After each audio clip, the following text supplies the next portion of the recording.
Olá, muito boa tarde para você que acompanha a programação da Rede Internacional de Televisão. O programa de hoje tem tema jurídico, mas claro, a gente continua falando sobre saúde. Quem está aqui comigo hoje vai tirar todas as nossas dúvidas sobre o direito do paciente e o dever médico. É a advogada, a doutora Sandra Franco, já está nos nossos estúdios para começar esse bate-papo, que com certeza vai ser muito esclarecedor. O Consulta ao Doutor já está no ar.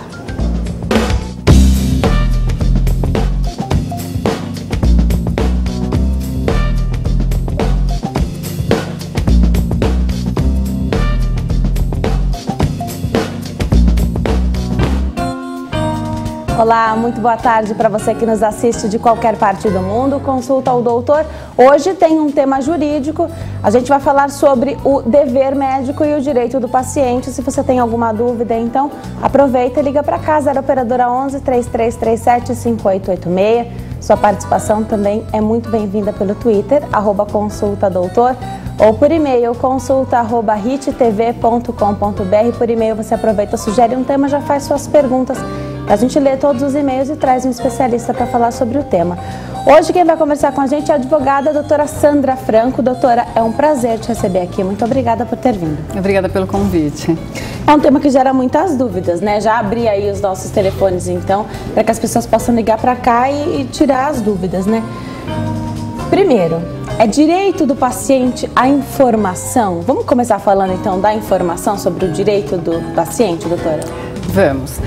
Por muito tempo dentro do direito, a relação médico-paciente foi uma relação paternalista. Então, o médico achava que ele poderia até decidir pelo paciente aquele tratamento que seria melhor para ele e a forma como ele deveria, o próprio médico, conduzir entre dois tratamentos aquele que ele entendia que era mais adequado ao perfil do paciente e aquela doença ou hipótese diagnóstica que ele firmou.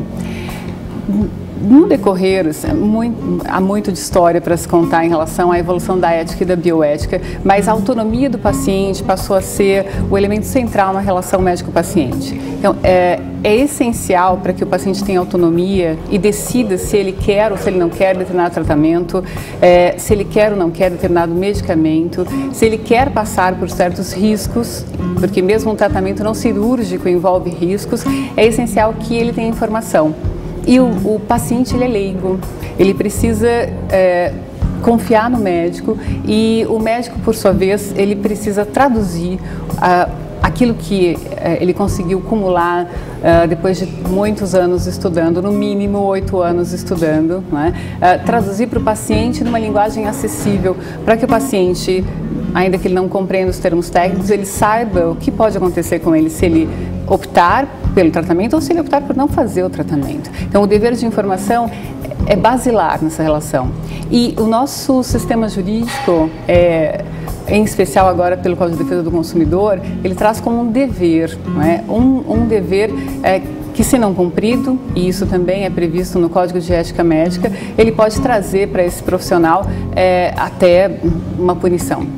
Agora, essa informação, então são dois tipos de procedimento, pelo menos é assim que eu vejo. Os de emergência, urgência, e os eletivos que a pessoa escolhe fazer ou não tem muita pressa. Pode fazer hoje, amanhã, semana que vem. Uhum. Então, essa postura também é diferente nessas duas situações? Com certeza, né? Porque numa cirurgia de caráter eletivo, né, falando do procedimento cirúrgico, o paciente tem, a depender do prognóstico, a depender da doença, ele tem um certo tempo até para pensar onde ele quer fazer o procedimento, quais profissionais que ele quer que o assistam, pensar se ele quer, muitas vezes ele não tem opção, mas enfim, se ele quer naquele momento fazer o procedimento, se ele quer aguardar mais um pouco. Então, existe o tempo, o fator tempo é essencial.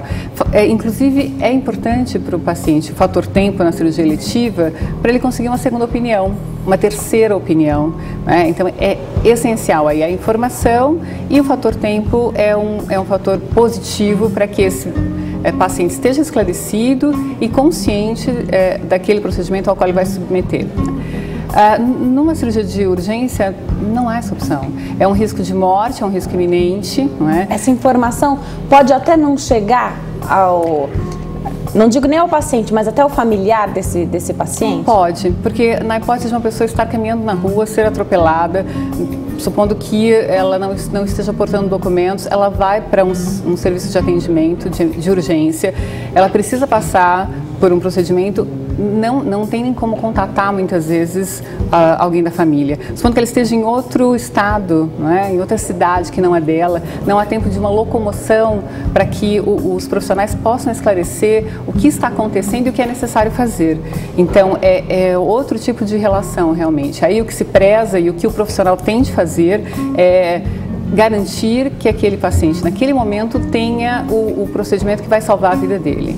Ou que vai evitar, ainda que não seja um risco de morte, que vai evitar complicações, né, para aquele paciente. Então, esperar, muitas vezes, no caso de um AVC, esperar 1 hora já é o suficiente para que o paciente tenha sequelas neurológicas irreversíveis, né? Tá. Agora eu vou tentar pegar então o lado do médico, que tem o dever de informar então esse paciente sobre todo o procedimento, o risco, enfim, tudo que está envolvido ali do tratamento, seja ele qual for. Como é que ele garante então que passou essa informação para o paciente? Essa pergunta é excelente e é um dos maiores problemas que nós temos quando há uma alegação de erro profissional que esteja fundado na eventual ausência de informação. O paciente dizendo que não sabia o que ia ocorrer, não teve os esclarecimentos necessários. A relação médico-paciente normalmente é uma relação entre 4 paredes. Nem sempre há um assistente presente, né? Nem sempre há um acompanhante presente. Alguns serviços até nem permitem a presença do acompanhante, a depender do serviço médico. Nesse sentido, o profissional ele só tem uma forma, ou 2, eu diria, para se garantir. Primeiro que é o registro no prontuário. Ele tem que registrar no prontuário do paciente aquilo que ele informou.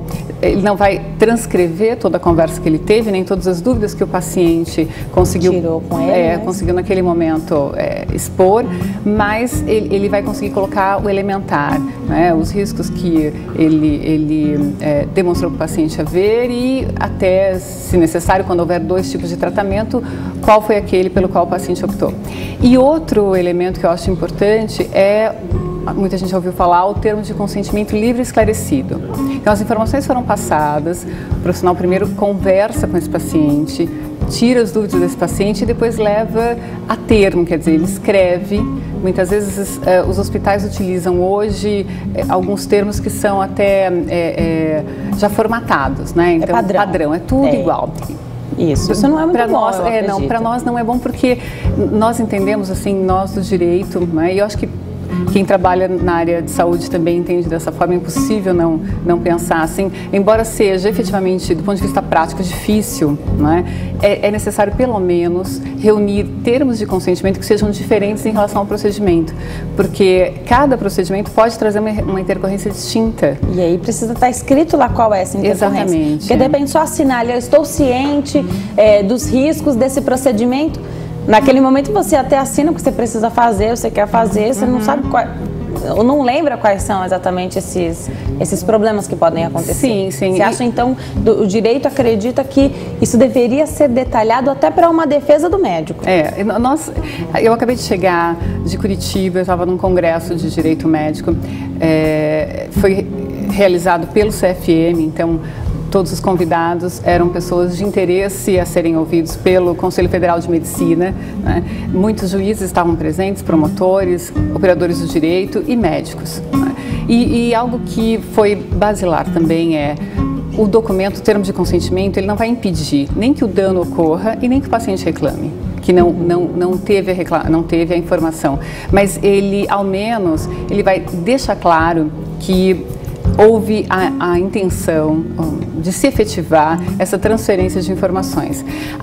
Se a presença dele não garante ao profissional que ele não vai ser acionado, por outro lado, a ausência dele é uma garantia de um